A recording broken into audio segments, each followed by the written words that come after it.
ये हमारी जीवन रेखा है, हमारी जीवन की और वित्तीय स्थिति को दर्शाएगी, हम किस स्थिति में हैं। आप इनके हाथ में देखें, जीवन रेखा बिल्कुल सीधी, सिंपल और कम घेरे की, और शुक्र कम उठा हुआ है।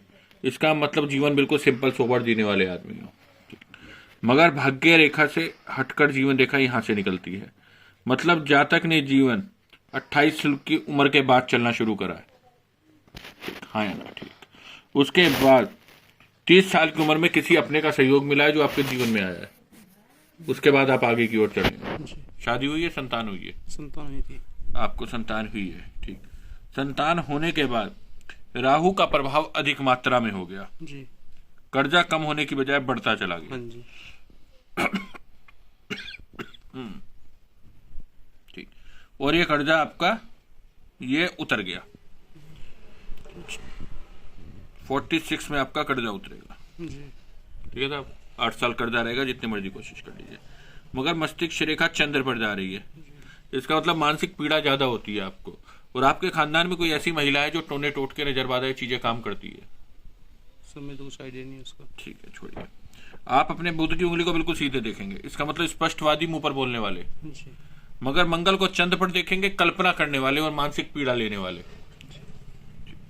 आप अपनी हृदय रेखाओं को देखेंगे, ये 20 का चिन्ह बना रही है।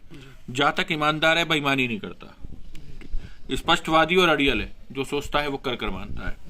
उसके बाद आप यहाँ पर गुरु पर वर्ग देखेंगे, ज्ञान से भरपूर है और जीवन रेखा गुरु के क्षेत्र में जा रही है। जातक शिक्षा, बैंकिंग, नॉलेज का क्षेत्र पसंद करता है और यह जातक आने वाले समय में शेयर मार्केट में जरूर आएगा। आप शनि के क्षेत्र को देखेंगे, थोड़ा सा उभरा हुआ है, इसका मतलब शरीर आलसी है, काम को टालने की आदत है, बाद में करूंगा, बाद में करूंगा। आप सूर्य की कई सारी रेखाएं देखेंगे, इसका मतलब दिमाग से तेज है, नॉलेज और ज्ञान और शिक्षा उत्तम है। ये भी कह सकते हैं जातक मल्टीपल इनकम के सोर्स बनाने के चक्कर में रहता है, मेरे यहां से वहां से बन जाए। ठीक। उसके बाद आप बुध के पोर को देखेंगे, इनके फर्स्ट पोर तक क्लियर आ रहा है, इसका मतलब शोल्डर या चेस्ट पर तिल भी है और स्पष्ट बोलता भी है। मगर मंगल में देखेंगे आप अंगूठे को, ये ऊर्जा शक्ति है, निर्णय लेने की क्षमता, रिश्ते निभाने की आदत है, तीनों ही कमजोर है। ना तो निर्णय ले पाते हो, ना ही रिश्ते निभा पाते हो। ठीक। और उसके बाद ये देखेंगे, मगर शत्रु आपका कभी कुछ बिगाड़ नहीं पाते, जितना मर्जी कर लो।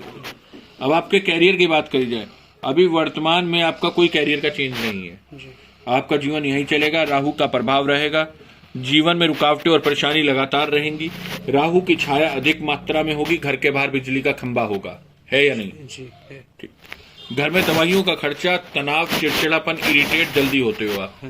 आपको पेट से संबंधित समस्या बनी रहती है, गैस्ट्रिक प्रॉब्लम है, थोड़ा सा पेट का डाइजेशन बिगड़ेगा आपको और आपको चिड़चिड़ापन जल्दी आएगा, छोटी छोटी बातों पे इरिटेट हो जाओगे। अंगूठा बिल्कुल सीधा है, जिद्दी हो, जो सोचते हो कर कर मानते हो। ठीक। आपका जो विवाह हुआ था किसी रिश्तेदार के माध्यम से हुआ था? नहीं, गाँव में से कोई जानने नहीं। जो विवाह करवाने में कोई आपके अपने का सहयोग विशेष रूप से रहा है?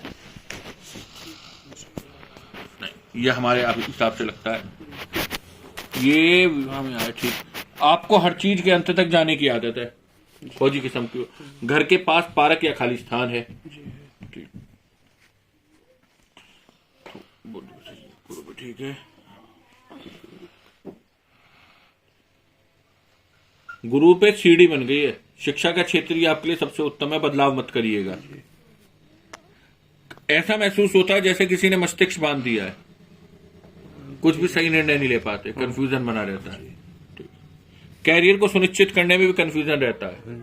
मगर यह हाथ ऐसा व्यक्ति काफी पैसा कमाता है, क्योंकि इसके हाथ में मंगल का क्षेत्र लास्ट में 2 भागों में बटा हुआ है।